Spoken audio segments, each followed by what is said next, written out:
Now, Pakistan's defense minister is saying that a military incursion by India is imminent. He claims that Pakistan has reinforced troops along the border and is warning that while conflict could happen, both sides must avoid the nuclear option. This just days after that horrific terror attack on tourists in Pahalgam. So tensions are at a boil, borders are heating up. India is firing up its defense plans and doing so fast. A 63,000 crore rupee Rafale marine deal. And this, of course, with France, it has now been signed and sealed. The delivery, of course, could take years to happen. But meanwhile, the 26 marine fighter jets are ready to rule the skies and seas. And that would be from INS Vikramaditya and INS Vikrant. So it's sending out a powerful signal, no doubt, even though it will take about 5 years for the jets to land on deck. But meanwhile, China has rushed to back Pakistan's what they call security concerns over India. So no surprises on that count. But about the US President Donald Trump, well, he's back with his trademark confusion. He claims he's very close to both India and Pakistan.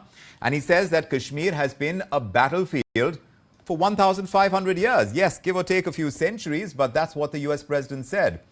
So where does all this leave India? Are we staring at a bigger strategic realignment? How real and imminent is the threat? And what are India's options as alliances shift and tensions spike? Are we looking at imminent war? Helping us map this high-stakes moment tonight, a power-packed panel, Dr. Vivek Mishra, Deputy Director of Strategic Studies at ORF, Defense Analyst, Retired Major General P.K. Sehgal also with us, and Defense Expert, Retired Major General Sanjay Soy. Welcome to the show all. Thanks for making the time for speaking to us. But let me ask you first, General Sehgal, because Pakistan's defense minister, we just heard, openly saying that a military incursion by India is imminent and that they've reinforced troops at the border. Both sides, they say, must avoid using the nuclear option. How seriously should we take this? Is this real preparedness or are we looking at pure psychological warfare? It's part of psychological warfare, but also it's absolutely true to the extent that India is definitely bound to do something major. Our Prime Minister has gone on record to say, without an iota of doubt, to an international audience as well as the audience in Pakistan and within the country, that we will retaliate and we will punish them far more convincingly than what we did at Balakot or through the surgical strike after the attack on Uri. Yes, India and Pakistan both want to avoid a nuclear confrontation. They do not want to reach a point where nuclear weapons are used, and I don't think they'll be used by either side. But if you do recall, the Uri surgical strike took place 11 days after the Pakistanis killed 19 of our soldiers. And the Pulwama Balakot strike took place exactly 12 days after. As far as the Pahalgam attack is concerned, it's only 5 days. It will take another few days for the Indian armed forces to be absolutely ready to take on any retaliatory steps taken by the Pakistanis. But let's not forget one thing, 100% certain, India is going to do something big, because we've got to ensure that terrorism comes to an end for once for all. We've gone on record to say that yes, whoever were the perpetrators or whoever the terrorists, the perpetrators, and those who were aiding and assisting them, we will detect them, we will track them, and we will deal with them irrespective of where they hide themselves. In other words, we are trying to say that like what President Obama took out Bin Laden from Abbottabad, we will also do the same thing to these terrorist Akas in Pakistan, whether it be Dawood Abraham or Salaluddin or Hafiz Saeed or Masood Azhar or Lakhvi or even Saifullah Khan. Yes. And so, India has the capacity of being able to do that. But unfortunately for us, two things. One, China will tie a large quantum of Indian armed forces, yes, 30 to 40% at all costs. In addition, they have started rushing in PL-15 air-to-air missiles to Pakistan. Correct. These are beyond visual range missiles, but has a capacity range of only about 140 to 150 kilometers. Our Rafales have got a range of about, Meteor missile has got a range of about 200 kilometers. Right. And I don't think they will match up with Rafale under any circumstances. Rafale is far too superior to the Pakistani aircraft JL-17 with which they are going to be matched. But Chinese intentions are becoming more and more clear. I don't think we will do any military invasion of POK whatsoever. We are not going to threaten China's. And yet you say it's going to be a big move on India's side. Let me take that across to Mr. Mishra as well. You know, this nuclear angle has been very casually floated by Pakistan's defense minister. How are you reading it, sir? Is this an attempt, you think, to internationalize the Kashmir issue again? And how perhaps may the global community react to these veiled nuclear threats that are coming through? See, thank you for having me. A weaker state always goes to the nuclear option, as we've seen in the past. It is their currency to go to the international scene and establish the fact that they want to internationalize it. So you will hear that narrative much more loudly from a weaker state in terms of capacity, and therefore it's not a surprise that every time Pakistan brings the nuclear question.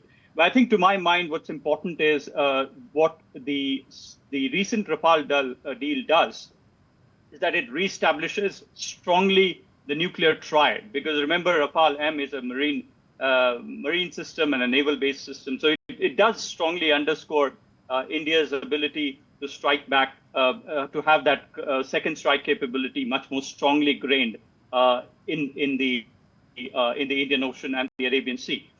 So I think it's not a surprise. Pakistan obviously wants to internationalize the issue. And let's also not read too much into what Donald Trump's response has been.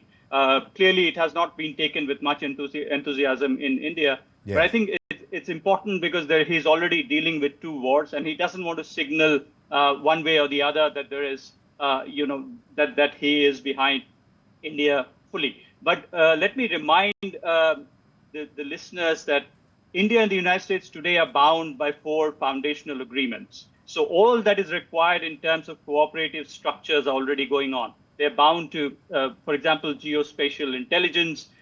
Those structures are in place. So regardless of what Trump says, there are certain inherent cooperative structures that are functioning behind. But does it also mean that Mr. Trump is actually giving a free hand to India? General Soy, what do you make of it? Also, given that Pakistan is claiming that there is a troop build-up, India's military posture is under scrutiny by Pakistan. Do you see this as typical border brinkmanship, or is there a credible threat over here that India must respond to quickly at that and visibly at that? Actually, I'll go with Dr. Vikram, that yes, what Trump has said, we should not go into he wants to keep away. At the same time, probably because of the terror angle into the thing, he also would not like to be seen standing with Pakistan, because the proofs are there, the clear-cut linkages are there.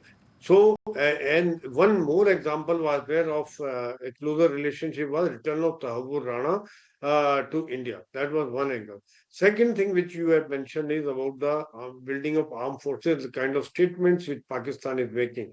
Pakistan, yes, has mobilized their forces. India is carrying out rehearsals. We are also shaping our plans. Our plans are always ready. But however, keeping in view the present situation, the dynamic situation, army plans are always modified, and a lot of coordination is required in spite of all the plans in place. Because of it is not one only infantry goes, all armed services and inter-service, whether army, air force, navy, and intelligence work together to carry out precision attacks. So as because we cannot come loser. There is no runners up in battle. We have to be winner. There is no option of losing or coming second.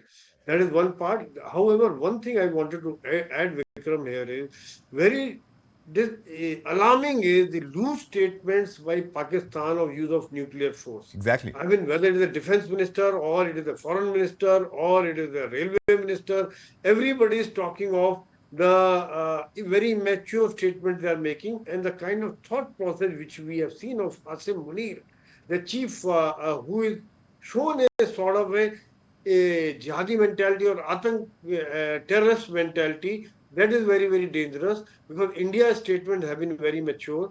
So whole world has to take note of these kind of statements because unstable government and the kind of mindset they have, will it be a threat to the humanity? Probably we have to think of doing something preemptive with the world, the America, Israel, everybody has to, Europe, everybody has to join hands together so that these kind of thought processes do not come into their mind because But do you believe we have that backing? Do you believe we have that backing right now? Going by what Mr. Trump is saying, you can't even understand which side he is supporting. You know what? When it comes to, because Pakistan has been trying to make it a Islamic bomb. When they made it, they said it is Islamic bomb. At present, because earlier also there were reports of they trying to sell the secrets to the Iran, they tried to sell it to North Korea and Libya. So these kind of things can happen, and the kind of government, unstable government, the kind of statement and the mentality of Asim Munir, I think they would stand by us. They would not like these nuclear weapons to go into wrong hands, whether because of economic reason, because of the tactical reason, or now the kind of Fair. way Turkey is supporting them. So maybe the Israel, America, I would say they may provide intelligence and maybe the hard kill also. Do you agree, Major Vikram? General Sehgal? Is your reading, because you said at this point in time, if China is backing Pakistan and there is a statement to that effect as well, then at this point in time, we can't look at a POK kind of situation where we are going in. But at this time, when you're seeing on a purely military level, if Pakistan is mobilizing, what do you say India's immediate tactical priorities should be across the northern borders? There's absolutely no question whatsoever of a preemptive strike by America, Israel, and India onto Pakistani nuclear assets. I don't think at this point of time Pakistan or America will join hands, as there is no direct threat to America's security whatsoever. Everybody has got permanent friends, and they don't have permanent friends or permanent enemies. They've got permanent interests.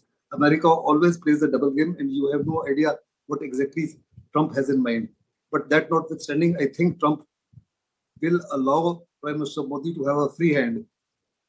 Not only is China supporting, even Turkey C-130 has landed in Pakistan, bringing spares for the F-16. Their F-16 fleet is down. Turkey also flies the F-16. They brought spares for F-16, plus they brought the lots of spares and dismantled drones, which are very, very strong. And I'm told that 5 to 6 more aircraft have also landed in Lahore and Islamabad from Turkey. But that notwithstanding, India is definitely not in the back foot. We have got far, far greater potency as far as our military capability. And is this Rafale deal actually helping the Marine Rafales? Are they really going to help our cause? Yes, Marine Rafale, when they come, will add phenomenal amount of potency to the Indian Navy.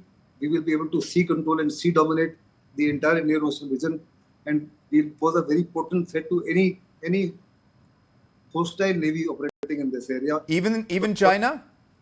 Even with China, because with China presently, in about 2 to 3 years' time, China will start bringing in an aircraft carrier in the Indian Ocean region. Okay. With the Marine Rafale, they are the best in the world today as far as marine aircraft is concerned. Dr. Vivek Mishra, do you agree? If you link this to the Chinese statement this week, which backs Pakistan's security concerns, you think there is a bigger China-Pakistan coordination that is underway, and should India be preparing for this two-front diplomatic and military challenge? There's clearly a China-Pakistan nexus that's developing, but let me come to your earlier point first, which is the backing of the United States and the timing of it. If you go through the statements put out by DNI, Tulsi Gabbard, she is completely behind India, and she virtually refers to India, to giving India a free hand in terms of putting in terms of finding justice for those that have been killed. The second is, if you look at, if you heard the press secretary's speech from the White House, it clearly lays down full support to India. So regardless, I think Trump, because he's the biggest mouth when it comes to the US government, it has attracted more attention than other folks. But I think there is clear ground laid in terms of how much support, in terms of particularly on the issue of counterterrorism, the United States and in this administration accords to India. Now, the Pakistan-China axis is definitely an obvious point here. The timing of it, the phone call between Wang Yi and the foreign minister of Pakistan, the rushing of PL-15 missiles are all signaling to suggest that there is a strong support of China behind Pakistan, which is to nobody's surprise in this region. Yes. Meanwhile, China is also in the dock because it's looking at scrambling supply chains, right? I mean, it is also looking for a thaw with India and other markets, even as these markets are shifted by the trade tariffs.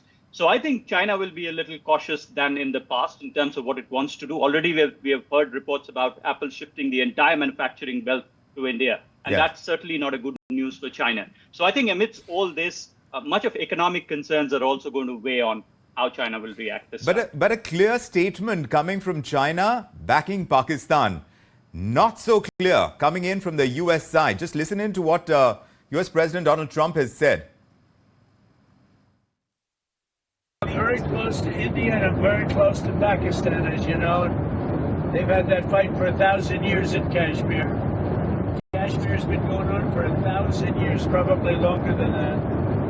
And it was a mad one yesterday. It was a mad one. Over 30 people. Are you concerned that there's now tensions on the border between them? Are you concerned that how are you concerned about Well, that? there have been tensions on that border for 1,500 years.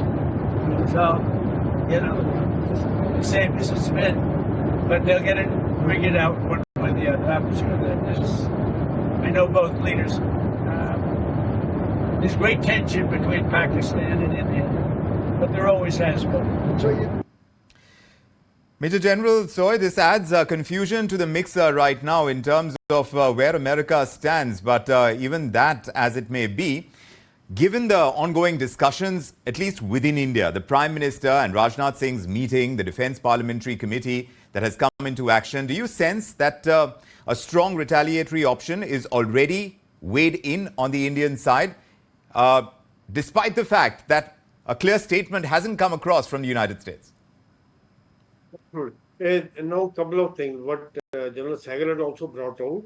In fact, the India's highest level meetings are going on. CCS meeting is going on. Parliamentary standing committee is there.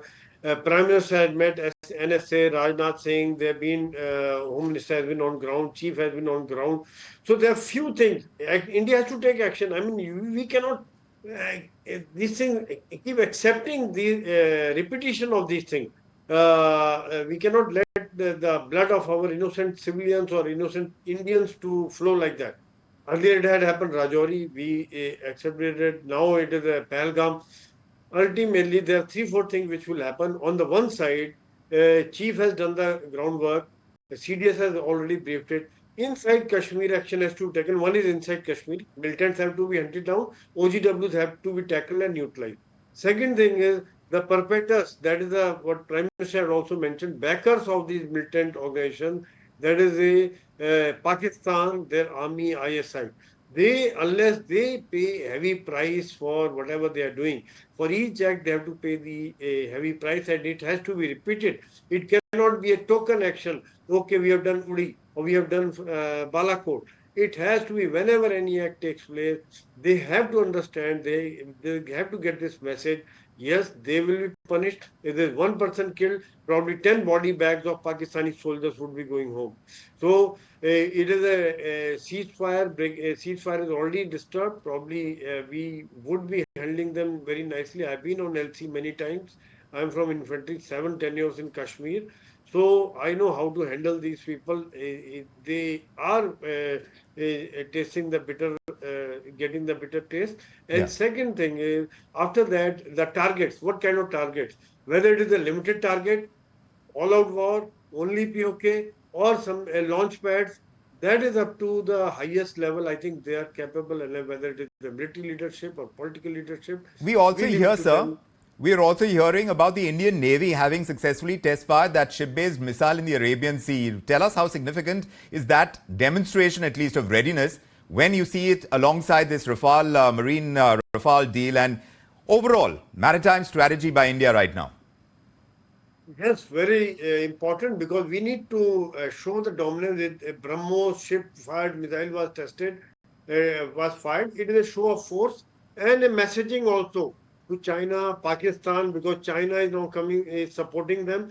And Rafale deal will be a game changer, because we have to protect 7,600 kilometers of coastline. And besides that, we also have to make sure freedom of navigation in international water. So we got, with the induction of Rafale, and our reach will be much longer, and with the 2 aircraft carriers, we will be able to dominate a large part of our areas, which is very important, and it is a messaging to both China and Pakistan. Vikram. Let me take that across to Major General Sehgal as well. Sir, when you stitch it all together, whether we talk about the Marine Rafales, the Navy missile tests, the cabinet level defense meetings right now, are you seeing the outline of a clear escalation ladder that India is preparing to climb higher even? If provoked, will there be another trigger, or do you think India will act regardless? India will definitely act without an iota of doubt. The Prime Minister is a great learner and a great listener. He has heard Ajit Doval, he has heard Defence Minister, he has heard the views of all of the Parliamentary Standing Committee for Defence, and I'm very certain that he'll take a very serious, matured and considered decision as to what is to be done. He will take a decision which will achieve what is required to be achieved and no more. As far I want to make 3 more points. Yes. India has a growing international stature and is also one of the fastest growing economies. But the world is bound to ask India that what is the point of your having such a growing international stature and a growing fast economy if you cannot even defend your own people against terrorist attacks from Pakistan. Yes. So there is something that you have no option but to use your crowd. And second thing is, America very clearly understands that America's Indo-Pacific policy is absolutely and totally dependent on India.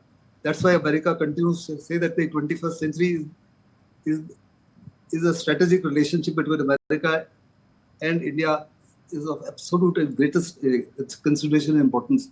Irrespective whether it's a Democrat government in place or it's a Republican government in place, they understand the importance and the value of India as far as Quad is concerned and Indo-Pacific is concerned.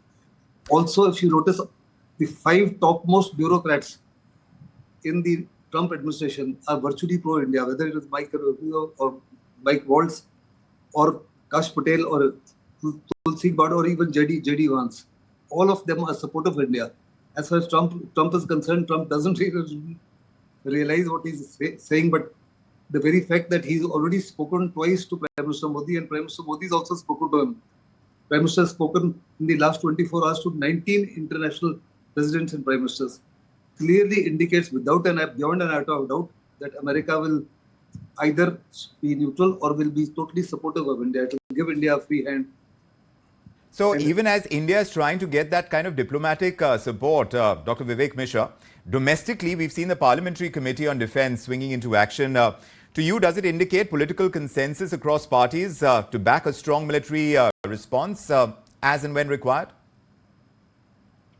Oh, absolutely. There's no doubt on that. Deterrence has been breached, and deterrence will need to be reestablished. And I think that is where the CCS actually is likely to take a decision, and the Prime Minister. I think the actions by India in the next few weeks or months are going to be 2-pronged. One is, of course, the short-term immediate response to reestablish deterrence across the LOC. And the second is, of course, a long-term strategy to nullify the effects of the Pakistani state itself. And I think a combination of these strategies will, much of it has played in the past, but I think will define the future course of the India strategy towards Pakistan, which largely, if you compare it to the past, the narrative about Pakistan in the Indian discourse has virtually been relegated to the periphery.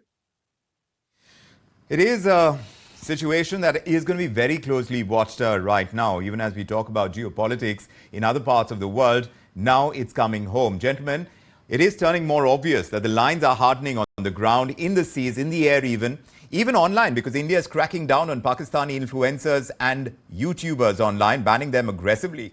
So, of course, India's strategy and its strategic calculus, if you look at it, it's shifting rapidly after the Pahalgam terror attack. And the big question is, how far are we willing and how far are we ready to go at this time? It's a situation we will keep monitoring. But, gentlemen, thank you very much for joining us with your perspectives here on this edition of India Tonight. And like we